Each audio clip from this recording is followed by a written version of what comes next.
አርምሞ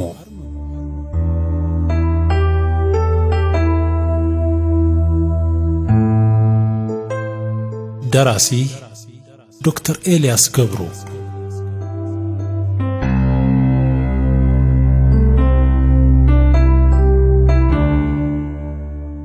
አርምሞ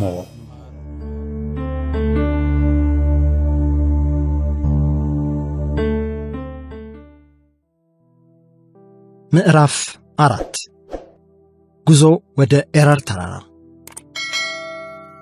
ከኤረር ተራራ ግርጌ ከሚገኙ ስውር ዋሻዎች የተሰየሙ አንድ አባት መዝሙረ ዳዊትን እያነበነቡ ምዕራፍ 43 ላይ ደርሰዋል።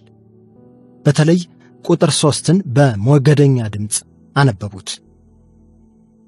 ብርሃንህንና እውነትህን ላክ፣ እነርሱ ይምሩኝ፣ ወደ ቅድስናው ተራራና ወደ ማደሪያህ ይውሰዱኝ። ዶክተር ሶፎንያስ ወደ ኤረር ተራራ ለመሄድ ሲወስን ጊዜ አልፈጀበትም። ሌላው መንገዱን ቀላል የሚያደርግለት ነገር ደብረ ዘይት አክስቱ መኖራቸው ነበር። ይህም እስከ ደብረ ዘይት ጓዝ ሳያበዛ ሄዶ አክስቱ ጋር አርፎ ከዚያም ደግሞ ወደ ኤረር ተራራ ለመጓዝ ነገሮችን ያቀልለታል ማለት ነው። የዚያኑ ቀን ማታ የሚያስፈልጉትን ልብሶችና ዕቃዎች አስተካክሎ ከሻንጣው ከተተ። ጺሙን ላጨ፣ ጥፍሮቹን ቆረጠ።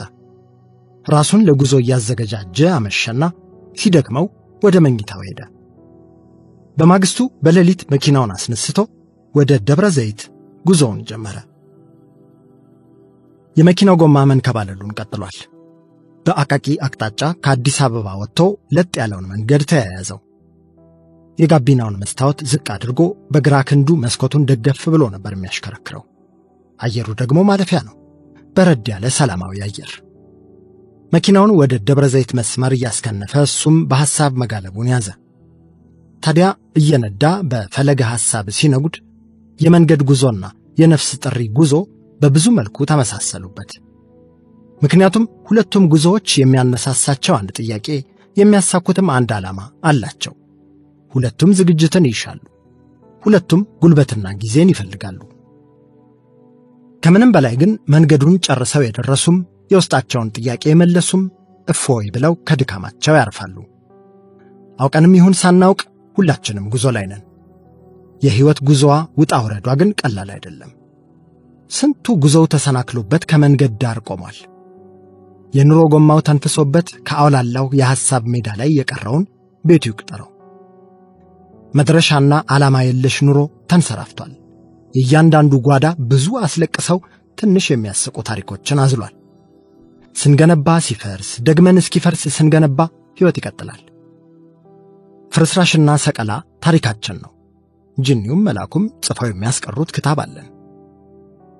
በምድር ብዙ የገነባ ብዙ የተሳካለት ሊመስለው ይችላል። ዳሩ ግን ትልልቅ ግንቦችም እንደ ባቢሎን ይወድቃሉ። እናም ዘላቂውን ግንብ መገንባት የቻሉ ብቻ ሕያው ይሆናሉ። ታዲያ በግንባታው ውስጥ ዋናው ጥያቄ ረዥሙን ግንብ ስትገነባ እውነተኛውን ማንነትህን አዝለኸዋል ወይስ ጥለኸዋል የሚለው ነው። ብሎኬት ላይ ብሎኬትን ስትደርብ ሕሊናህን አፍርሰኸዋል ወይ? በእድገትህ ላይ እውነት፣ እምነት፣ ፍቅር፣ ኅብረትህን ጥለህ ከላይ ከደረስክ በተራ ስኬትህ ቆጥ ውስጥ ውሸት፣ ክህደት፣ ፍርሃትና ያልተፈለገ ብቸኝነት ይጠብቁሃል። ስለዚህ ማንነትህን ሳትጥል ተራራውን መውጣትህን ቀጥል። ከቆምክ ግን ትበሰብሳለህ። ውሃ አቅላሚ እንደወረረው እንደ ጠረና ኩሬ ትደነብሻለህ። ስለዚህ ጉዞህን ቀጥል። ስትጓዝ ደግሞ ወደፊት አቅጣጫ አስምረህ ይሁን። ብቻ ሕይወትህን የትም የማይደርስ የድግግሞሽ ጉዞ እንዳታደርገው። ከቻልክ ቀድመህ ነቅተህ ለሌሎችም የሚሆን መንገድ ቀልስ። ካልቻልክ ሌሎች ጥሩ ተጓዦች የሄዱበትን መንገድ አክብረህ ተጓዝ። እንደ ኤሊ በዝግታም ቢሆን አዝግም እንጂ እዚያው እንዳትቸነከር። ይህንን ካሰላሰለ በኋላ ዶክተር ሶፎንያስ አንዲት አደራን ራሱ ላይ ጣለ። እኔ ሆይ አደራህን አልጌ እንዳፈላበት ኩሬ እንዳትሆን ብሎም ራሱን አስጠነቀቀ። ይህን ምክር እየደጋገመ ሳለ ድንገት ከመንገዱ በስተግራ አንድ እጃቸውን የሚያውለበልቡ አባትን ተመለከተ። ሸኘኝ የሚል ምልክት እያሳዩት ነበር። ዶክተር ሶፎንያስ መኪናውን ላቁም አላቁም የሚል ውዝግብ ውስጥ ገባ። በእነዚያ የሰከንድ ሐባዎች ውስጥ ራሱን ከህሊና ዳኛ ፊት አቆመ። በቀኝ ትከሻው ያለው መልአኩ ጠበቃ እንዲህ አለው፣ አረጋዊ ናቸው። አያትህ ወይም አባትህ ሊሆኑ የሚችሉ ሽማግሌ ናቸው። ደክሟቸው ወይም አሟቸው ሊሆን ይችላል እኮ። እንዴት ጨክነህ ታልፋቸዋለህ? አሁኑኑ አቁምላቸው። በሌላ በኩል በግራ ትከሻው ያለው ቀበኛ አቃቢ ደግሞ በተቃራኒው ቆሞ ሞገታው፣ ከመፈጠራቸው ለማታውቃቸው አንድ ባዕድ ሰው መኪናን ልታቆም ባልሆነ ስለ እርሳቸው ምን አገባ? ቆይ ሰውየው ሌባ ቢሆኑስ? ጥሩ ጠረን የሌላቸው ወንበርህን የሚያቆሽሹ ድሪቶ መንገደኛ ቢሆኑስ? አርፈን ሄዳና ቶሎ አክስቴ ጋር ድረስ እያለ ሞገተው። ከከባድ ክርክር በኋላ የህሊና ዳኛው ውጤቱን አሳወቀ። የቀኝ ክንፉ የእርሳቸው ጠበቃ አሸነፈ። መኪናውን አቆመላቸው። ልብሳቸውን ሰብሰብ አድርገው ፈንጠር ብለው ገቡ። በወጉ ከተቀመጡ በኋላ አመሰግናለሁ ልጄ፣ ተባረክልኝ አሉት። ምንም አይደል አባቴ ብሎ መለሰላቸው። ከዚህ በኋላ ግን ምንም አላወሩም። ሶፎንያስ ትከሻ የሚከብዱ ሰው ሆኑበት። የማይናገር የማይጋገር ጸጥታቸው ያስፈራል። የተወሰነ ርቀት እንደተጓዙ ከአስፓልቱ ጎን የተጠራቀመ ሰፊ ኩሬ ጋር ሲደርሱ ድንገት አያቸው አሉት። ምኖቹን?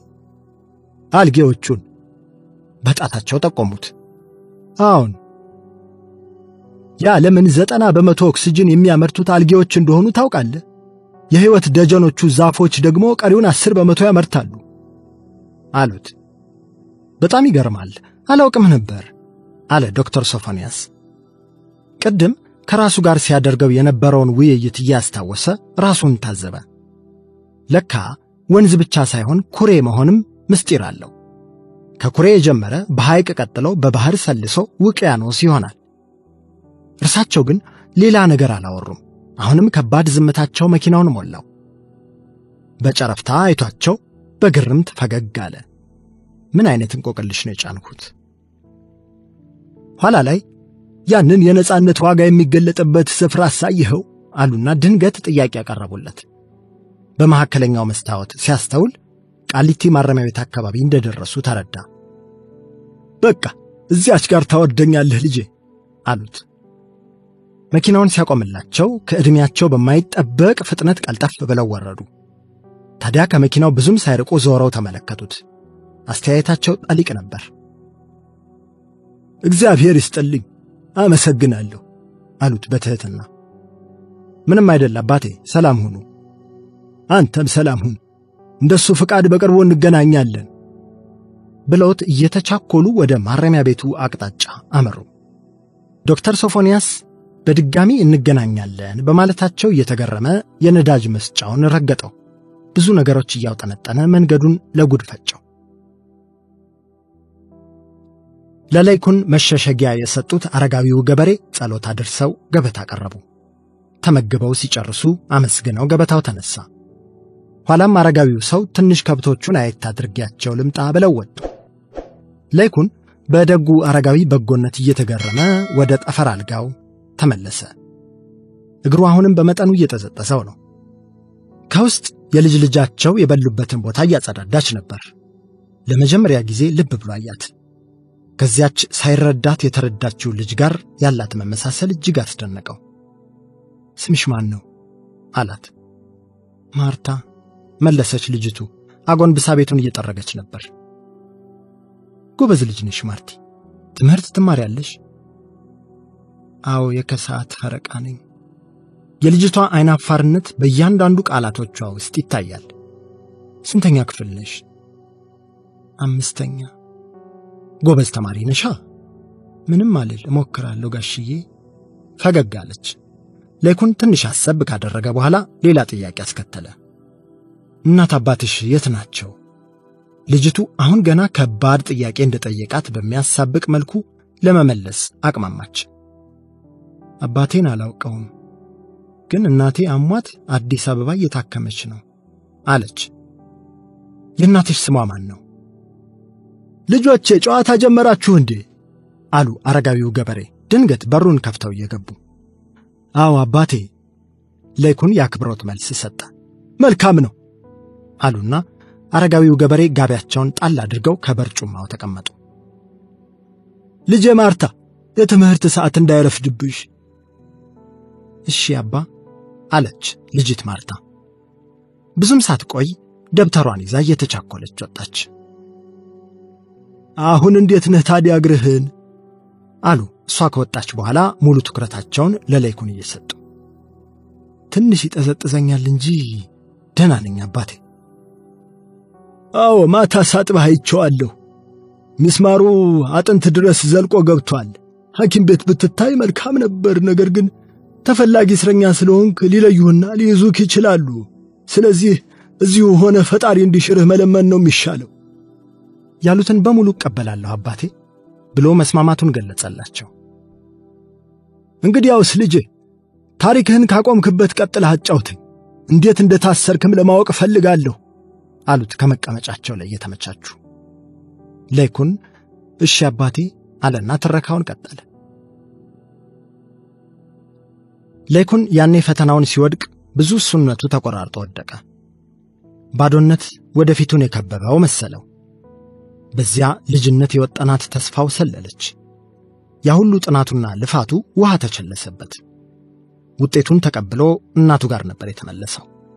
ቀና ብሎ ሊያያቸው ግን አቅም አልነበረው። እንዳጎነበሰ ገብቶ ከፊታቸው ቆመ። ምን ሆነሃል ልጄ? ላይ ቆመህ እንደዛር ከበድከኝ እኮ አሉት አጎንብሰው ጉድ ጉድ ከሚሉበት ቀና ብለው ያዩት። ወደኩኝ እናቴ። ለይኩን አንገቱን እንደደፋ መለሰ። እጁ ላይ ያለውን ካርድም ወደሳቸው አዙሮ አሳያቸው። እናቱ መልስ አልሰጡትም። ፊታቸው ላይ ምንም አይነት ስሜት አልተነበበም። ቀሚሳቸውን ሰብሰብ አድርገው ብድግ አሉ። ሁለቱም እጆቻቸውን ጸሎት እንደሚያደርስ ሰው ዘረጉ። ልጆቻቸውን ለማሳደግ ሲሉ እጃቸው ቢቆሽሽ ሌላውን ላለመንካት እንደ ርግብ ክንፍ እጆቻቸውን አዘግዝቀው የሚቆሙ እናቶች አሉ። ሁሉን ችግር ሆድ ይፍጀው እያሉ ዝም ያሉ። የኑሮ ቃጠሎና ቅዝቃዜ ያልበገራቸው ስንት ደርባባ እናቶች አሉ። ለይኩን ፈዞ እንደቆመ እናቱ ቃልም ሳይተነፍሱ መተዋቀፉት። ውስጣቸው ሽጉጥ አለ። ምንም ቢመጣ የማይሰበር አይነት ሰላም ተሰማው። ከእቅፋቸው ሲገባ የሆነ የእረፍት ስሜት ውስጡን ሞላው። እናት እኮ አለችው። ቃላትም ሳታወጣ ዝም ብላ ቁስሉን ማከም የሚቻላት። ከዚያም ቃላቶቿ ተተኩ። አይዞህ የኔ ልጅ፣ እሱ እግዚአብሔር ያውቃል። አሁን እሱ ያውቃል። የለይኩንን መጨረሻ የሚያውቀው የፈጠረው ብቻ ነው። ከሱ በቀር ማንም አያውቅም። ለይኩን ቁስሉ በእናቱ ፍቅር ማስታገሻ ተነስንሶበት ያንን ሌሊት በከፊልም ቢሆን ተኝቶ ማደር ቻለ። በማግስቱ ጠዋት ፊቱን በውሃ አብሶ ቁርሱን ቀማምሶ ሲወጣ አንድ ዕቅድ ነበረው፣ ኤልሳን ማግኘት። ሰፈሯ ደርሶ የጎርፌ እንጀራ ቤት ጋር ቆመ። ያን ባጆ የተቆረጠን ባለ ካኪ ጃኬት ልጅ አሁንም ብይ ሲያንከባልል አገኘው። ባለፈው ትቶት ከሄደ በኋላ ንቅንቅ ያለ አይመስልም። እዚሁ ከብዮቹ ጋር ሲንከባልል ይሆናል ውሎ ያደረው። ልጁ ሲጠራው እንዳልሰማ ሆኖ ዝም አለው። ባለፈው ልኮት ሲያበቃ ድንች በሚጥሚጣ አልገዛም ብሎታል። ድጋሚ የሚሸወደው እሱ ልጅ እንጂ ጅል አይደለም። ና ቡሽ ድንች ገዛልሃለሁ አለው ለይኩን። ልጁ ጊዜና ቦታን ፉርሽ ባደረገ ፍጥነት ለይኩን ጋር ደረሰ። ሳንቲሙን ተቀብሎ ኤልሳን የመጥራት ግዳጅ ተረክቦ ወደ እነ ኤልሳ ቤት ከነፈ። ካፍታ ቆይታ በኋላ ድንቹን እየገመጠ ወደ ለይኩን ተመለሰ። ጥራት ወይኔ ረሳሁት አለና ድጋሚ ፊር ብሎ ሄደ። ሲመለስ ከኋላው ኤልሳ ተከትለው ወጣች። በተለመደው አኳኋኗ ሰው እንዳያያት እየፈራች ነበር የመጣችው። ነተብ ያለ ቱታና ነጠላ ጫማ ተጫምታለች። ያኔ እሷም ሚኒስትሪ ፈተናዋን ጨርሳ ረፍት ላይ ነበረች። ወይ ሌክ ምነው በጠዋት መጣ? ደሞ እዚህ አትምጣ ብዬሽ አልነበር አለችው ዙሪያ ገባውን አየት እያደረገች። ድብር ብሎኛል ሌልሲ። ምነው? ማትሪክ ፈተና እኮ ወደቅኩኝ። ኤልሳ ለይኩን የሚላትን ወደ መሬት አውርዶ ለመተርጎም ትንሽ ጊዜ ፈጀባት። ወደቅኩኝ ማለት አልገባኝም። እና ዩኒቨርሲቲ አትገባም ማለት ነው? ፊቷ ተለዋወጠ። አዎ እንደዛ ማለት ነው ኤልስ አለ ሌኩን በጫማው ምናምንቴ ነገር ከመሬት እያንከባለለ። የኤልሳ ፊት ላይ ተስፋ ቢስነት ሲያጠላ አስተውሏል። እና አንተ ዩኒቨርሲቲ ገብተህ ተመርቀህ ብር ካላገኘ ወደፊት እንዴት ነው አብረን መኖር የምንችለው? ከብዙ መፋጠጥ በኋላ የቀረበለት ጥያቄ ነበር። አይዞሽ ብዙም አንቸገርም፣ ያገኘሁት ማንኛውም ሥራ በሙሉ እሰራለሁ፣ ጋራዥ፣ እንጨት፣ ጉልበት ሥራ፣ ማንኛውንም ሥራ አለ ሌኩን ሐሳቡን እንድትቀበለው በሚማጸን የጎረምሳ ለዛ። ከባድ ነው። ኤልሳ ውስጧ በብዙ አይነት ስሜቶች ሲሞላ ይታወቃታል። ሌኩንን ስትወዳጀው ትልቁ ገፊ ኃይሏ ተስፋ ነበር።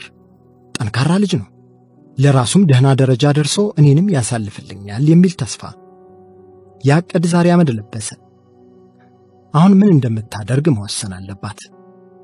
ከምትጠላው የቤተሰቦቿ የድህነት ሕይወት ወጥታ ሌላ ድሃ ቤተሰብ መመስረቱን ስታስበው ግን ከወዲሁ አንገሸገሻት። ልግባ በቃ ሌክ አለችው ቀዝቀዝ ባለ ድምፅ። በቅጽበት ውስጥ የዳሰሰችውን የሐሳብ ናዳ ግን አልነገረችውም። ይሻላል አለ ሌኩን መመለሷ ደስ አላለው። ሳያገኛት ነው ያጣት። ምንም ሳትለው ጥታው ወደ ቤቱ አገባች። ከመቆም ባልተናነሰ እያዘገመ ወደ ቤቱ ተመለሰ። ያን ሰሞን እየተመላለሰ ኤልሳን ለማግኘት ጥረት አድርጓል። ያ ባጆ የሚቆረጥ ልጅ፣ ድንች ወዳዱን ልጅ አንዳንዴ በጉቦ አንዳንዴም በልመና ወደ ቤቱ አይልካው ነበር። ነገር ግን የለችምና ሥራ ይዛለችን የመሳሰሉ ምላሾችን ይዞ ብቻውን ይመለሳል። ቀስ በቀስ ተስፋ መቁረጥ ጀመረ። ልታየው እንዳልፈለገች እየገባው መጣ። ሲያመጣው አንዴ ነው እንዲል ያገሬ ሰው ከሁለት ያጣ ሆነ። ይህን መራራ እውነት የተረዳለት ቤቱ ገብቶ እንደ ሕፃን ልጅ አለቀሰ። ለቀናት ማንንም አላወራም። ምግብ አላሰኘውም። ሰው አልፈለገም። በቃ ለብቻው ተከዘ። አንዳንድ ብሶቶቻችን ብቸኝነትን ይግድ ይሻሉ። ሰው ሲያዋራን እንኳን የሚያስጠላን ጊዜ አለ። ለብቻችን በዝምታ መተከዝ እንሻለን። ድምፅ በሌለው ህምታና እንባችን በኩል ሐዘናችን እስኪወጣልን ድረስ እንቆረፍዳለን። ወደ ውጭና ወደ ውስጥ አልቅሰን የሚቀልለን ጊዜ አለ። ሌኩንም ብቻውን ተከዘ። ከዓይኖቹ ብዙ እንባዎች ተመረቱ። የታዳጊነት ሕይወታችን አንዱና ትልቁ አሻራ የትምህርት ቤት ሕይወታችን ነው። ከቤተሰብ ውጪ ሌላ ዓለም የማያውቅ ብላቴና በትምህርት ቤት ከጉራማይሌ የሰው አይነቶች ጋር ይቀላቀላል። በተለይ የአስራዎቹ መጀመሪያ ላይ ያሉት ዕድሜዎች በስነልቦና ባለሙያዎች ዘንድ የማንነት ፈር መለጊያ፣ በራስ መተማመንን መመስረቻ ብሎም የነገን ተስፋ የመቅረጫ ወይም ዝቅተኝነት ስሜት የመሸበቢያ ወሳኙ ዕድሜ ነው። በግሌ በተለይ በማህበረሰባችን ትውልድን የመቅረጽ ሂደት ትልቁ ክፍተት ያለው በዚህ የዕድሜ ክልል ይመስለኛል። ልጅ ራሱን እንዲያገኝ መክሊቱን አክብሮ እንዲያዳብርና የሥራ ባህሉን እንዲያሳድግ ከማድረግ ይልቅ ልጅ ያቦካው፣ ቀስ ብለህ እደግ፣ አርፈ ተማር የሚሉ ማስፈራሪያና ስኬትን በትምህርትና በንግድ ብቻ ማግኘት የሚቻል እንዲመስል ተደርጎ የተቀረጸ ባህል አለ። ሁሉም የሰው ልጅ ግን ከትምህርቱ ውጤትም ሆነ ኪሱ ካለው ብር እጅግ የላቀ ጥልቅ መሰጠትና የየራሱ ልዩ ማንነት ዋጋና ውበት አለው። ሁኔታውን ከእናቱ መደበቅ አልሆነለትም። እናት የልጇን ስሜት ማወቂያ አንቴና አላት እንዲሉ ህመሙን አወቁበት። ከሱ እኩል ተጎዱ። ፈተና መውደቁ የልጄን ቅስም ሰበረው ብለው አብረው ተከዙ። ልጄ ሳይበላ እኔ አልበላም ብለው ተራቡ። ናላቸውን እያዞረ የሚጥላቸው ያልታከሙት ህመም እየባሰባቸው መጣ። ሌኩን ይሄን ሲያይ ልቡ ተነካ። ለእናቱ ሲል መበርታት እንዳለበት ገባው። ቢያንስ እናቱ ሲያዩት የውሸት ፈገግታን ማስመሰል ተካነበት። ለእርሳቸው ሲል እህል መቀማመስ ጀመረ። ከዚያ ሰሞን ፈታኝ ቀናት ባንዱ ታዲያ ቁጭ ብሎ ስለሆነው ነገር ብዙ አሰበ። እሺ ፈተናውን መውደቁስ በኤልሳ ተዘናግቶ ስላላጠና ነው። ኤልሳን ያጣው ግን ለምንድን ነው? እንደዚያ የሚጣፍጥ የፍቅር ጠብታ አቅምሰው አሁን ለምን ጥርቅም አድርጋ ዘጋችው? መልሱን ለማግኘት ብዙ ቋጠነ። በተለይ የዘጋችው ፈተናውን ከወደቀባት ቀን ጀምሮ መሆኑ አሳዝኖታል። ለምን ግን ያን አደረገች ሲል ራሱን በተደጋጋሚ ጠይቋል።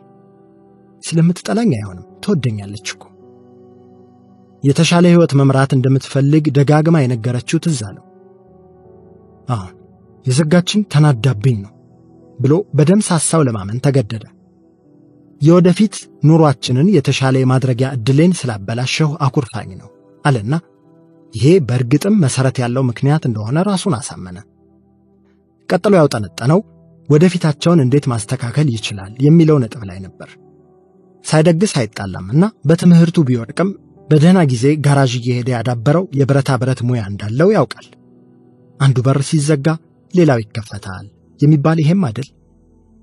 በማግስቱ በጠዋት ተነስቶ ተክለ ሃይማኖት አካባቢ ወደሚገኘው እጁን ወዳፍታታበት ጋራዥ ነበር ያቀናው። የሚያውቁትን አሰሪዎች አገኘና ድጋሚ በኮንትራት ተቀጠረ። ለይኩን ወጥሮ ስራውን መስራት ጀመረ። እንደሱ እምነት ጠንክሮ ከሰራ ብር ያገኛል። ብር ካገኘ ደግሞ ኤልሳ ወደሱ ትመለሳለች። በቃ አለቀ። ዓለም ሰመረች ማለት አይደል? ሕይወት ግን እንዲቀላል አልነበረችም። እቅዱ ግብተኝነት እንዳጠቃው ለመረዳት 15 ቀን ብቻ ነበር የፈጀበት። ለይኩን በእነዚያ ቀናት ውስጥ በስራው ታተረ። ብረት ሲቆርጥና ሲበይድ መዋል ያዘ። ከሌሎቹ የጋራዥ ሰራተኞች በላይ ግራይንደሩን እየያዘ የሚቆራረጡ ብረቶች ላይ በረታባቸው። ብዙ ቀን ዲስኩ ብረቱን ሲሰነጥቅ የሚፈጥረው ፍንጥርጣሪ አይኑ ውስጥ እየገባ አሰቃይቶታል። እናም ጋራዥ ውሎ ማታ ወደ ቤት ሲመጣ በጀርባው ተንጋሎ ይተኛል። ከዚያም አይኑን ብልቅጥ አድርጎ ይከፍታል። ማግኔት አይኑ ላይ አድርጎ የብረት ቅንጣቶችን ለማውጣት ይታገላል። እናቱ በበኩላቸው በሳሙና ፊቱን እሽት እያደረጉ ሊያጥቡት ይሞክራሉ። ዳግም በማግስቱ ጠዋት አይኑ ደም እንደለበሰ ወደ ስራው ይሄዳል። ሆኖም እንዲህ በአይኑ ደም ተፍቶ ለሰራው ስራ የምትከፈለው ብር እዚህ ግቢ የምትባል አይደለችም። እሷም ትንሽ ነች፣ መውጫዋም ብዙ ነው። የሱ ቢጤ ሰርቶ አደሮች ደሞዝ ከእጁ ወደ አፍ ለመኖር ቢሆን እንጂ ሕይወትን የሚቀይር አልነበረም። ዓለም አንዳንዴ ለአውርቶ አደሮች ታደላለች። ለይኩን የጋራዡ ባለቤቶች አሰሪዎቹ ከደንበኞቻቸው የሚቀበሉትን ብር ሲያይ ሁሌም ቅናት ያድርበት ነበር። ለዚያ ላብን ለሚያንጠፈጥፍ፣ አይንን ለሚያሞጨሙጭ፣ የብየዳው ፍላጻ ብሌንን ለሚወጋ፣ የግራይንደሩ ፍንጣሪ ሰውነትን ለሚጠረቁስ ሥራ ተቀጣሪው የሚያገኛት ክፍያ ስላቅ መስላት አየችው። ለራሱ ብዙ ካመዛዘነ በኋላ ተቀጥሮ መስራት እንደማያዋጣው ወሰነ። በሥራው የተሟላ ሕይወት መኖር ካለበት እንዳሰሪዎቹ ያለ ቀርሺ ብር በኦሮምኛ ማግኘት እንዳለበት አመነ።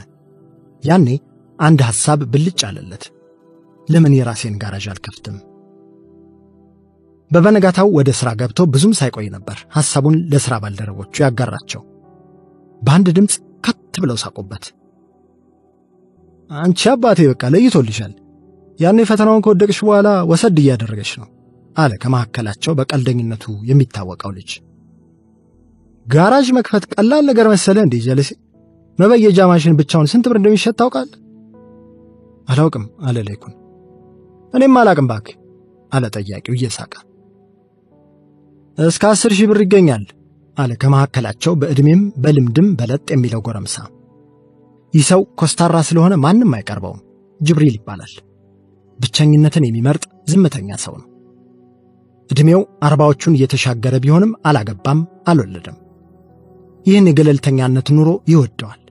በሥራ ቦታም ብዙ አይጫወትም። ነገር ግን በሥራው እሱን የሚያክል ባለሙያ ጋራዦችን አስሶ ማግኘት አታካች ነው። በሚሰራቸው የግቢ በሮችና መስኮቶች ላይ ይጠበበባቸዋል ማለት ይቻላል። በጊዜው በሸገር ከተማ እጅግ የተዋቡ የብረት በሮችና መስኮቶች ካዩ ምናልባትም የሱ እጆች ያረፈባቸው ሊሆኑ ይችላሉ። ከልቡ ነው የሚሰራው። ውድ ነው። በቃ አንድ 10,000 ዓመት ብር ካጠራቀምሽ ትገዣለሽ አለና ቀልደኛው ልጅ የለይኩን ቅስም ላይ አላገጠ። እንዴ ደሞ መበየጃ ማሽን ብቻውን አይበቃም እኮ፣ ግራይንደር፣ ድሪል፣ ከተር፣ ኧረ ስንት ነገር ያስፈልጋል አለ ሌላኛው በያጅ። እና ለማጠቃለል ያህል ለይክሻ ይህንን የማይጨበጥ ህልምህን ብናደንቅም በጀት የለንም አለ ቀልደኛው። ይልቅ ያን የሆቴል ቤት በር ቶሎ ፑንታ አድርግና ጨራርስለት፣ ከሰዓት እመጣለሁ ብሏል አለና የወሬያቸው መግቻ ሆነ። ጠዋቱን ብረት ከብረት ሲጋጭ፣ እሳትና ሊድ ሲነድ፣ ብረት በኤሌክትሮድ ሲለበድ አረፈደ። የድምፅ መዓት፣ የጥዝ ቅንጣቶች፣ ገጭ ጓ ኳኳታዎች የጋራዥ መለያዎች ናቸው። ከጉልበት ሥራው ባሻገር ይህንን ሁካታ ችሎ እጆችን አሻክሮ ለአገር እድገት አሻራ ማኖር ካላስከበረ ምን ሊያስከብር ነው? 7 ሰዓት ሲሆን ሁሉም ሠራተኞች ለምሳ ረፍት ወጡ። የነተበ ሰማያዊ የሥራ ልብሳቸውን ዚፕ ከፍተው እጅጌውን ወገባቸው ላይ ያሰሩ ምሳ ለመመገብ ሄዱ። ከጋራዣቸው አጠገብ የምትገኝ ትንሽ ምግብ ቤት አለች። ጠዋት ጥሩ ፉል፣ ለምሳ ደግሞ የተቀመመች በየአይነት ታቀርባለች። የብዙ ሰርቶ አደሮች አለኝታ የሆኑት የምግብ ቤቷ ባለቤት ራሳቸው ወይዘሮ የተቀመመች የሚል ስም ወጥቶላቸዋል። ለወትሮ ምሳውን ለብቻው መብላት የሚያዘወትረው ጅብሪል ዛሬ ከሌኩን አጠገብ መጥቶ ተቀመጠ። የተቀመመች በየአይነታቸውን አዘው እየጠበቁ ሳለ ሌኩንን ያዋራው ገባ። እነሱን አትስማቸው፣ ከበረታ የማይቻል ነገር የለም። ሰው ስላጣጣለ ተስፋ አትቁረጥ አለው ወደ ሌኩን ዞሮ። ሌኩን ምክሩን ተቀብያለሁ በሚል አንገቱን አነቃነቀ። የሥራ ባልደረቦቹ በጣም ቅስሙን ሰብረውት ነበር። የእውነትም ግን የራስህ ጋራዥ ለመክፈት እቅድ አለህ ሲል ጠየቀው። ጅብሪል ቀልድ አያወራም። ቀልድ ቢያወራ ራሱ ቁም ነገር የሚመስልበት አይነት ሰው ነው። አዎ መለሰ ሌኩን። ልክ ነህ፣ ተቀጥረህ እየሰራ ኑሮን መለወጥ አዳጋች ነው። እኔም ለረጅም ጊዜ ሳስበው የነበረ ነገር ነው አለና ጅብሪል በጨረፍታ አይቶት ቀጠለ። ኢንሻአላህ ጥሩ፣ ለጋራዥ የሚሆን ቦታ አግኝቻለሁ። በሰራውባቸው ዓመታት ደግሞ ብዙ ደንበኞች አፍርቻለሁ። ታዲያ ምንድን ነው የቀረው?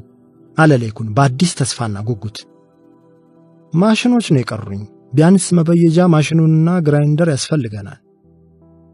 እና ሁለቱን ካገኘን ጋራዥ መክፈት እንችላለን እያልከኝ ነው? ስንት ብር ያስፈልገናል ትላለህ በድምሩ? 1,000 ብር ካገኘን መክፈት እንችላለን። እስካሁን 10,000 ብር ገደማ አጠራቅሜያለሁ አለ ጅብሪል።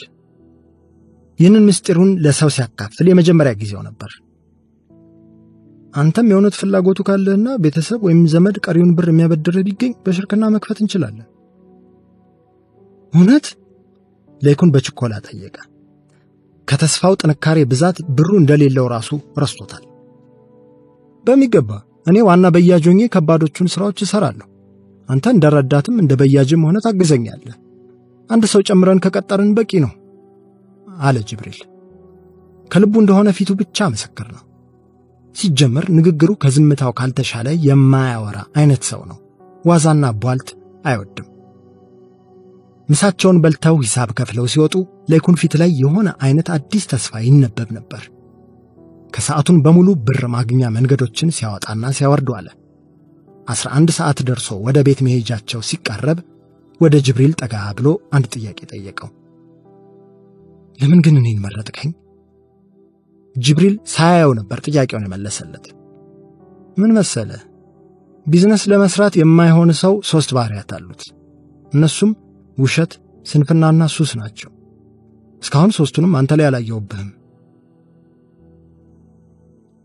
ዶክተር ሶፎንያስ የውሃዎች መገኛዋ ቢሾፍቱ፣ የፍቅር ቅባት ማደሪያዋ ደብረ ዘይት፣ የኢሬቻ ገለታ ማቅረቢያዋ ቢሾፍቱ፣ የምህረት ኪዳን የሀብተ ወልድ አድባር ያለባት ውብ ከተማ ሲደርስ የለበሰው ጃፖኒ ብቻ ነበር።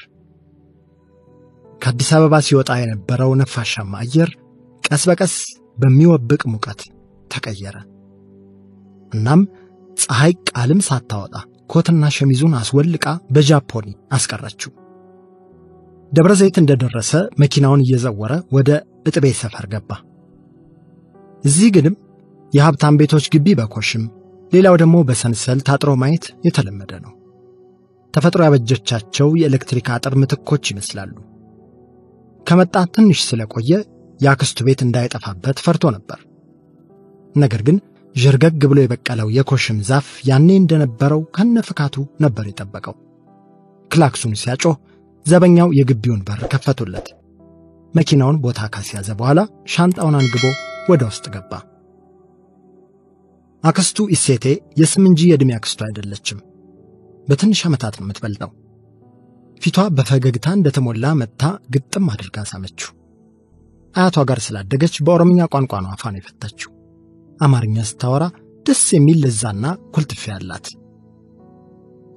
ያቺ ትንሽ ልጅ አሁን ትልቅ ሰውየው ዶክተሩ ሆነ አለች ከእግር እስከ ራሱ በስስት እያየችው። አክስቴ እንዴት ነሽ ግን አንቺ? ሶፎንያስ በደስታ ተሞልቶ መለሰና ከሶፋው ላይ ተቀመጠ። ኪዳነ ምህረት ይመስገን እኛ ደህና ነው አለችና አጠገቡ ተቀመጠች። እድሜዋ ገና ይሁን እንጂ ሰውነቷ በጣም ወፍራም ስለሆነ ትልቅ ወይዘሮ ያስመስላታል። ዶክተር ሶፎንያስ ስላያት በጣም ደስ ብሎታል። ለካስ ናፍቀዋለች። አንዳንድ ሰው እንደናፈቀን የምናውቀው ስናገኘው ነው። ዕቃውን የተዘጋጀለት ክፍል አኑሮ ገላውን ተጣጥቦ ሲመለስ ሚሳ ይቅረባ ሶፊዬ ብላው ብድግ አለች። አንቺ የሰራሽው ጣፋጭ ነገር ከሆነ ብቻ ነው ምበላው እየቀለደ መለሰላት። ረኮን እንጅሩ ቤቱ አፈራው አለ ብላ እየሳቀች ወደ ማብሰያ ክፍል ገባች። ካፍታ በኋላ ፈገግታና መብል ይዛ ተመለሰች። የቢሾፍቱ ሐይቅ ያፈራው የተጠበሰ አሳ ከአንጮቴ ጋር ነበር ያዘጋጀችለት። አንጮቴ ከተባለ ተክል አይብና ቅቤ ተደርጎ የሚሰራ የኦሮሞ ብሔረሰብ ባህላዊ ምግብ ነው። ሶፎንያስ ያኔ ለጋ ወጣት እያለ ሲመጣ አሳ ጥብስ በጣም ይወድ ነበር። ያንን ስለምታውቅ እንደሚመጣ ሲነግራት በማለዳ ሄዳ ነበር አሳውን ገዝታ ከአንጮቴ ጋር አዘጋጅታ የጠበቀችው። ምግቡን አቀርባለት አምቦሃ ልትገዛለት ወጣች። ሶፎንያስ በልቡ አክስቱን እየመረቀ ምግቡን በሙሉ ትኩረት አጣጣመው። ከረጅም ጊዜ በኋላ ነበር እንዲህ ምግብን አጣጥሞ የተመገበው። ይህን ሲያስተውል አንድ ጥናት ትዝ አለው። በረብሻ የተበላ ምግብ አይጣፍጥም የሚል። ጥሩ ምግብ ዝግጅት ራሱን የቻለ ጥበብ ነውና በጥሞና ማጣጣም ያሻል። ከስንዝር ቆይታ በኋላ አክስቱ አምቦሃውን ይዛ ገባች። ቢላ እንጂ ሶፎዬ ላንተ ብዬ ነው የሰራው አለች። አውቃለሁ አክስቴ በጣም ይጣፍጣል አለ ሶፎንያስ። አምቦሃውን ከፍታለት ካጠገቡ ተቀመጠች። ምግቡን ሲጨርስ አክስቱ ድጋሚ ብድግ ብላ ቡና ልታፈላ ሽር ጉድ ማለት ጀመረች። እሱም ሰውነቱን እያሳሳበ አፍታታ የመንገዱን ድካም አቃለለ። መሰናዶውን ጨርሳ ቡናቸውን እየተጎነጩ ብዙ ተጫወቱ። ወደ ኤረር ተራራ መሄድ እንዳሰበና መንገድ የሚያሳየው አጋር እንደሚያስፈልገው ነገራት። እሷም እንደምታገናኘው ነግራው ስለ ስራው፣ ስለ ቤተሰብ፣ ስለ ልጅነቱ ያወጉ ሲሳሳቁ መሸና ወደ ተዘጋጀለት መኝታው አቀና። በማግስቱ የሚያግዘው ሰው ለማግኘት ብዙ አልተቸገሩም። ገመቺስ የተባለ ሰውነተ ደንዳና የቢሾፍቱ ወጣት መንገዱን ሊያሳየው ተስማማ። አክስቱን ተሰናብቶ ሲወጣ የፀሐይ ሙቀቷ ገና ምድርን አላጋለም ነበር። በሰቼቶ ወደ ቢሾፍቱ ሰሜናዊ አቅጣጫ ተጓዙ። ከዚያም ጋሪ ተሳፈሩ። ገመቺስ በጉዞው ወቅት ስለ ቢሾፍቱ የልጅነት ትውስታዎቻቸው ያጫወተው ነበር። ዶክተር ሶፎንያስ ከሰማው ተነስቶ ከተማዋ የብዙ ባህል ቋንቋና ሃይማኖቶች ቋት እንደሆነች የሚያውቀውን እውነታ አረጋግጧል። ሮብ ገበያን አለፍ እንዳሉ ከመንገዱ ባሻገር የሚታይ አንድ አርበ ሰፊ ዋርካ ከዶክተር ሶፎንያስ አይን ገባ። ዛፉ የሆነ የሚማርክ ግርማ አለው። ዛፉ እኮ ዝምታ ውስጥ ነው፣ ንቅንቅ አይልም። ግን ያየውን ሁሉ ቀልብ ይገዛል። ለዘመናት በተመስጦ ውስጥ ያለ ጠቢብን ይመስላል። እንዴት እንዲህ ቀጥ ብሎ የቆመ ነገር የተንቀሳቃሹን ልብ ማሸፈት ይቻለዋል ብሎ ተመራመረ። ጥያቄውን ሳይመልስ ግን አይኑ ከሌላ ነገር ላይ አረፈበት። ልብ ብሎ ለማየት ሞከረ። አልተሳሳተም፣ ራሳቸው ናቸው። ያኔ እኮ ድጋሚ እንገናኛለን ሲሉት አላመናቸውም ነበር። እዚህ ጋር ወርደኝ አለው ድንገት ወደ ባለጋሪው ዞሮ። ምን ነው ጌታዬ፣ መዳረሻችን እኮ ገና ነው። ኖ እዚህ ነው መውረድ የምፈልገው አለና ቁርጠኛ ውሳኔውን አሳወቀ። ጋሪውን አቆሞለት ሲወርድና ገና መሬቱን ሲረግጥ እዚህ ቦታ ላይ እንደሚቆይ ውስጡ ነገረው። አንዳንድ ቦታዎች የኛ የነፍስ ጥሪያችን መዳረሻዎች እንደሆኑ የሚገባን ነገር አለ። ይህም ግን ለተጠሩት ብቻ ነው። ለገመቺስ የሻይ ብር ሰጥቶት ከባለጋሪው ጋር አሰናበተው። አብሬህ ልምጣ ብሎ ቢለምነውም ብቸኝነትን ስለፈለገ አልፈቀደለትም። እስከ መቼ ሊቆይ እንደሚችል ስላላወቀ ተመልሶ የሚመጣበትን ቀን ራሱ አልነገረውም ነበር። እሱን በችኮላ ሸኝቶ ወደ ዛፉ ሲዞር እኛን አባት በድጋሚ አያቸው። ግዙፉ ዛፍ ስር አይናቸውን ጨፍነው ተቀምጠዋል። ልክ እንደ ዛፉ እሳቸውም ስክን ቀጥ ዝም ብለዋል። የዛፉን አይነት ሞገስ ከቧቸዋል፣ ሞልቷቸዋል። ዶክተር ሶፎንያስ ቀስ እያለ ወደ እሳቸው ተጠጋ። አይናቸው ቢከደንም የሚያዩት ስለመሰለው ፍርሃት ቢጤ ወረረው። ለግማሽ ሰዓት ያህል ድምፁን አጥፍቶ ቢጠብቃቸውም ከተመስጧቸው አልለቁም ነበር። በመጨረሻ ትግስቱ ተሟጠጠና ጉሮሮውን አጥርቶ ሰላምታ አቀረበላቸው። አባቴ እንደምን ዋሉ? ቃላቶቹ በአካባቢው የነበረውን ጥልቅ ጸጥታ አደፈረሱት። ጸጥ ባለ ስፍራ አንድም ፊደል ረብሻ ናት። ቤተ መጻሕፍት ውስጥ የምትሰማ አንዲት ድምፅ። ቃላቶቹ ከዛፉ ስር ያሉት አባት ጋርም ደርሰዋል። አይናቸውን በዝግታ ከፈቱ። እድሜ ጠገብ የነፍስ ብልጭታ በአይናቸው በኩል አፈትልኮ ወጣ። ዶክተር ሶፎንያስን ሲያዩ ፊታቸው በራ። እንኳን ደህና መጣህ ልጄ አሉት ለዘብ ባለ ቃና። ይቅርታ ረበሽኮት መሰለኝ አለ ሶፎንያስ እየተናነሰ። የለም በጭራሽ፣ እንዲያው ዝም ብዬ እስኪጨርሱ መጠበቅ ነበረብኝ መሰለኝ አለ ሶፎንያስ። ምንም ችግር የለውም፣ እስኪ አረፍ በል መጀመሪያ አሉትና ካጠገቡ ያለ የድንጋይ ቋጥኝ ጠቆሙት። አመስግኖ ተቀመጠ። ላፍታ ያህል ሳያወሩ ቆዩ። እስኪናገሩ እየጠበቀ ገጽታቸውን በሁሉ አስተዋለ። ነጭ ጋቢና ደመናማ ጺማቸው ከአንድ ጥጥ የተሰሩ ድርና ማግ ይመስላሉ። ፊታቸው የጥሩ ገበሬ እርሻን ያስንቃል። ተራሮችና ሸለቆዎች፣ የሕይወት ስኬቶችና ውድቀቶች አሉበት። ጠቢብ የሆነ ሽማግሌ ሲያገኙ ከልጅነቱ ጀምሮ ጠቢብ ሆኖ ያደገ የሚመስላቸው ብዙ ሰዎች አሉ። አበው እንደሚሉት ግን ዕድሜ ትምህርት ቤት ነው። የትምህርት ቤቱ አይነት ግን በጣም ይለያያል። በመሃል ወዴት እየተጓዝክ ነው ሲሉት ከሐሳቡ ነቃ። ወደ ኤረር ተራራ ነበር የምሄደው። እርሶን ሳይ ጊዜ ነው የወረድኩት።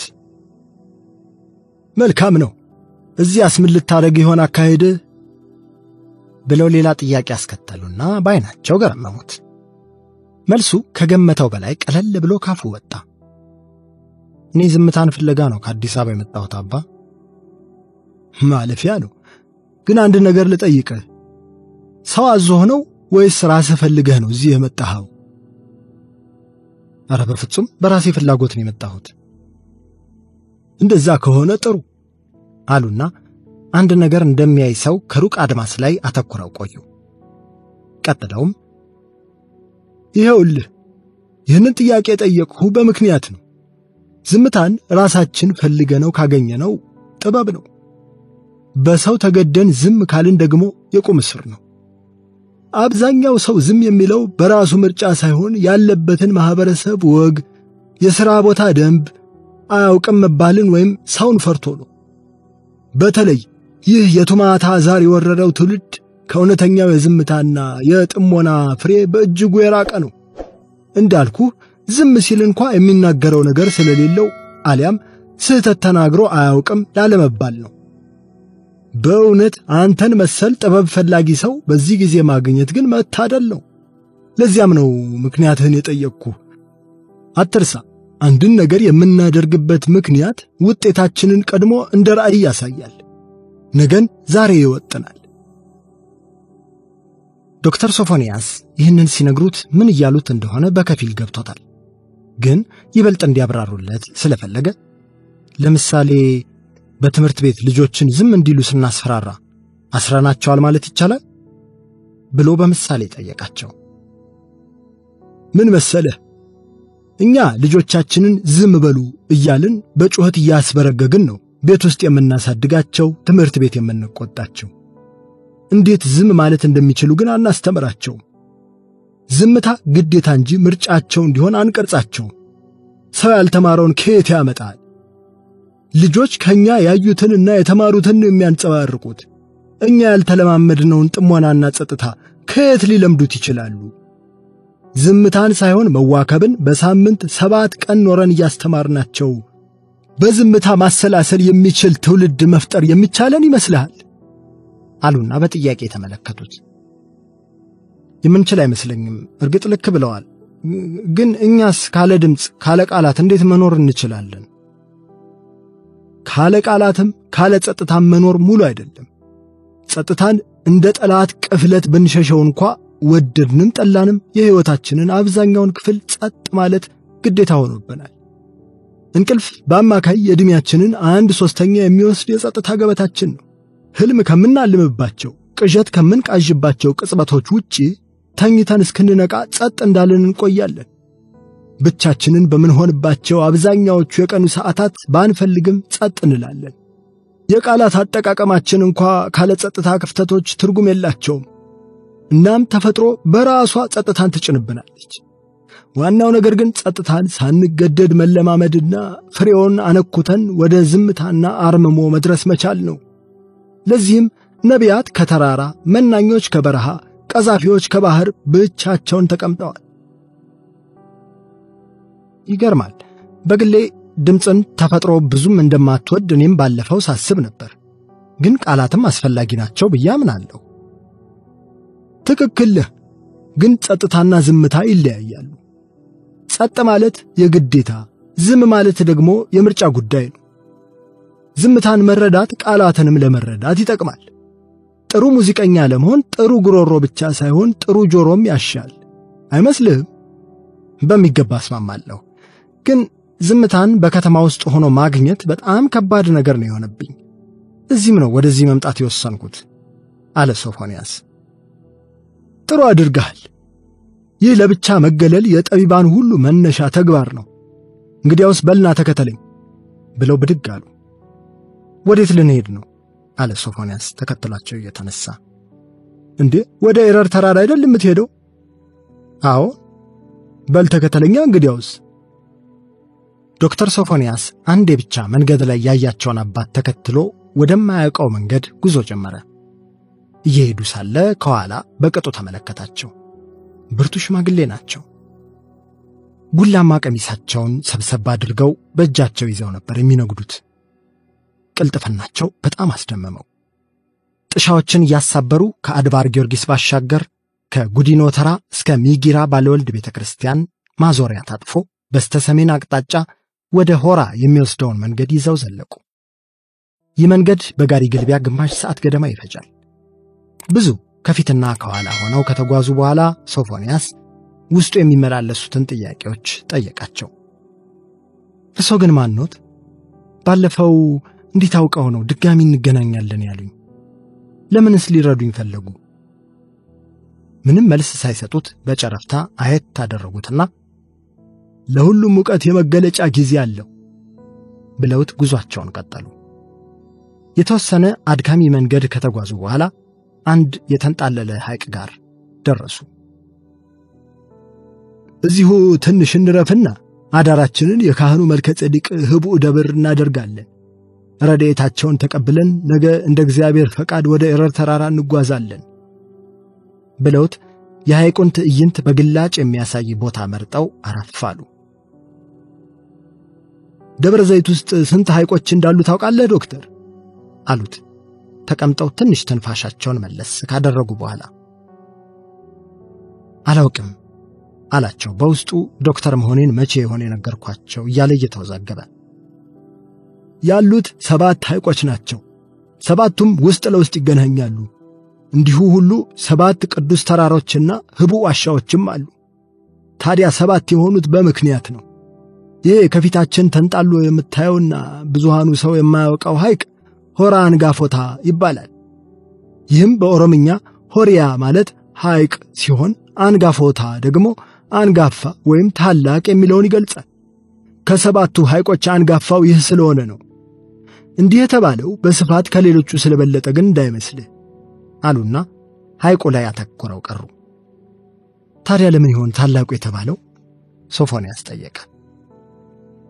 ሚስጥሩ ብዙ ነው ልጄ። ግን ሆራ የሚለው ቃል በጥንቱ ቋንቋችን ሀብትና ስልጣንን ጠቋሚ ነው። ውሃና ሀብት የተጣመሩ ነገሮች መሆናቸውንም አትርሳ። በቅድሚያ ቃሉ 2 ፊደላትን አቅፏል፣ ሆ እና ራ። በጥንቱ የኩሼቲክ ሱባዊ ቋንቋ ትርጓሜ መሰረት ደግሞ ሆአ ንቃትን መፍጠር፣ ሆ ብሎ ድምቀት እንደማምጣት፣ ሆ ብሎ ጨለማውን እንደመግፈፍ፣ ሆ ያ ሆ የህ ብሎ ያዌን ይዞ ለአዲስ ብስራት እንደመነሳት ያለ ኃይል ሲሆን ሕዝቤ ሆይ ተብሎ ሲጠራ ሆ ብሎ ለድል እንደመውጣት ያለ ትርጉምም አለው። ራህ ማለት ደግሞ ባለማወቅ ላይ ዕውቀትን የሚያበራህ፣ በኃጢአት ጽልመት ውስጥ ብርሃንን እንደሚፈነጥቅ ጮራህ፣ ብራህ የውስጥ ብርሃንን ማውጣት ያለ አበረታች የእግዚአብሔር ኃይል ግዕዙ ፈጣሪን ራህ ሙኤል እንዲለው ሁሉ አሌፍ ላም ራህ በሚሉ ምስጢራዊ ኪታቦች በብራህና ላይ እንደሚገለጽ የእውቀት ጸዳል ይወከላል አሉና ወደ ዶክተር ሶፎንያስ ዞረው ሁኔታውን አነበቡት። ከገጽታውም ምንም እንዳልገባው ተረዱ። ገለጻቸውን ቀለል ማድረግ እንዳለባቸውም ገባቸው። ሁሉም ነገር ቀስ እያለ ይገባሃል ልጄ፣ አትጨነቅ አሉትና በረጅሙ ትንፋሽ ወስደው ቀጠሉ። ይህንን ጉዳይ ለሌላ ጊዜ እናሳድረውና ዋና ወደ መጣህበት የዝምታ ጉዳይ ልመለስ። ቅድም ከጠየቅከኝ ጥያቄ ሲጀምርልህ ከሁሉም በፊት ዝምታ ማለት ጸጥ ማለት ብቻ እንዳልሆነ ማወቅ ይኖርብሃል። ዝምታን ማስተዋል፣ ጥሞና፣ እምነትና ብቸኝነት ያጅቡታል፣ ያጸድቁታልም። እነዚህ አራቱን ልብ ብለህ ያዝ። የዝምታ መሠረታዊያን ናቸውና እነዚህን ሲያገኝ ታዲያ የዝምታ በር ይጎመራል። ፍሬው ደግሞ አርምሞ ነው።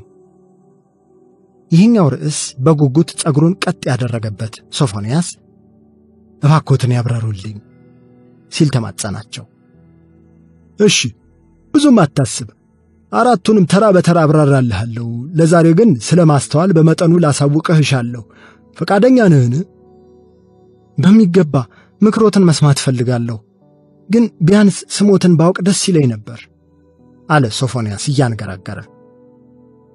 እሱ ቀስ ብሎ ይደርሳል ልጄ። አሁን ወደ ማስተዋል ትንታኔ እንመለስ።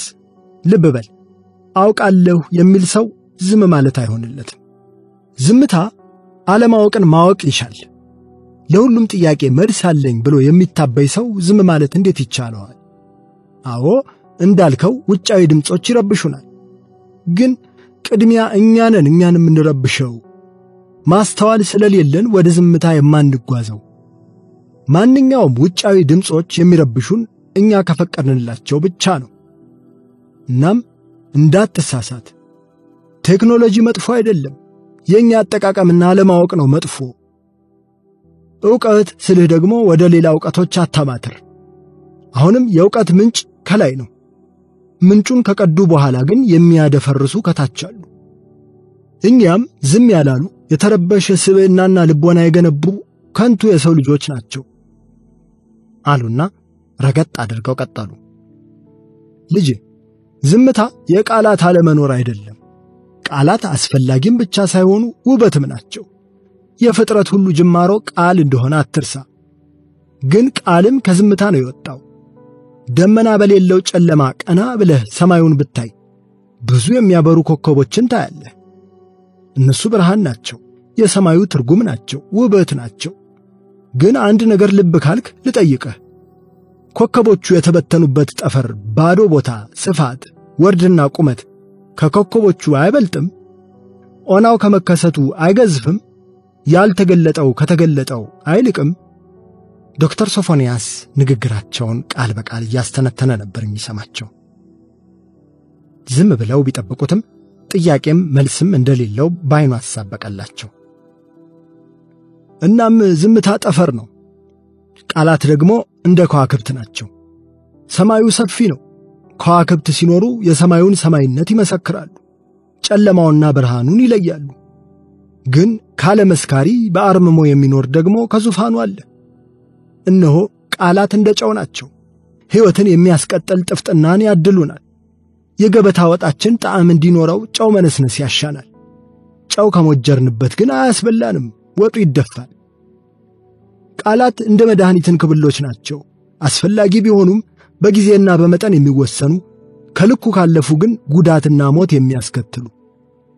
ለዚህም ከቀጭን ቃላት ይልቅ ወፍራሙን ዝምታ ማዘውተር የጠቢባን መንገድ ነው አሉና ምክራቸውን ለጊዜው አበቁ። አባቴ እውነት ለመናገር የሚነግሩኝ ነገር እጅግ አስተማሪ ሆኖ ነው ያገኘሁት። ለእኔ መልስ እንዲሰጡ ፈጣሪ የላከዎት በረከቴ እየመሰሉኝ ነው። ከልብ አመሰግናለሁ። አትቸኩል ልጅ ሶፎንያስ፣ ለማመስገኑ ትደርስበታለህ። መንገዳችን ገና አልተነካም። ይልቁንም ያልገባህ ነገር ካለ ደግሞ ዋሻው ጋር ስንደርስ ትጠይቀኛለህ አሉትና በብርታት ብድግ አሉ። እንዲህ በየመሃሉ የሚያይባቸው ድንገቴ ጥንካሬ ዕድሜያቸውን እንዲጠራጠር ያደርገዋል። ከቦታው ሳይርቁ ዶክተር ሶፎንያስ የሆራ አንጎፍታን ሐይቅ ለመጨረሻ ጊዜ በስንብት ዓይን ተመለከተው። ስክን ብሎ የተዘረጋው ሰላሙ አስቀናው። ሌላ ጥያቄ የሆነበት ነገር ቢኖር ይህን የመሰለ የሐይቅ ዳርቻ እንዴት ሪዞርትና ሆቴሎች አልተገነቡበትም? እንዴት ጥሩ መንገድ አልተሰራለትም? ከዋና ከተማዎች በቅርብ ርቀት የሚገኝ አመቺ ስፍራ እንዴት ተረሳ የሚል ነበር። የልቡን ያወቁ ይመስል ሽማግሌው ከዚህ ስፍራ ሳንርቅ አንድ ነገር ልነግርህ ፈልጋለሁ። ያንን ግዙፍ ዛፍ አየኸው? አሉት ትንሽ እንደተራመዱ። አዎን። የአካባቢው ሰዎች በተወሰኑ ቀናት ሽምግልና ይቀመጡበታል። አለፍ ብሎ ያለ ሜዳም ደግሞ የሰሜን፣ የሸዋ፣ አማራና የቢሾፍቱ ኦሮሞ ማህበረሰብ ቋንቋ ሳይገድበው ይገናኛል፣ ይገበያያል፣ ይተጫጫል። ከብቶችን ከዚህ ሐይቅ በዓመት አንዴ ማጠጣት ከብዙ ክፉ ነገር ይጠብቃቸዋል የሚል እምነት ስላለ ከዓመት አንዴ ከቅርብም ከሩቅም መጥተው ከብቶቻቸውን ውሃ የሚያጠጡ ኢትዮጵያውያን አርብቶ አደሮችም እልፍ ናቸው። እናም እንዳሰብከው ባለሀብቱና ባለስልጣናቱ ዓይን ውስጥ ያልገባው በምክንያት ሊሆን ይችላል አሉትና ሳቅ ብለው አይተውት መንገዳቸውን ቀጠሉ። ዶክተር ሶፎንያስ ያሰበውን እንዴት እንዳወቁ ግራ ተጋባ። ራሱንም መጠራጠር ጀመረ። ሌሎች ሰዎች ሐሳቤን እየሰሙብኝ ነው ብሎ ማመን ደግሞ የአእምሮ ህመም ምልክት እንደሆነ ያውቃል። ምን እየሆንኩኝ ነው? እኚህ እንግዳ ሰው ምን እያደረጉኝ ነው? ብዙ ጥያቄዎች ቢፈራረቁበትም እየተከተላቸው ነበር።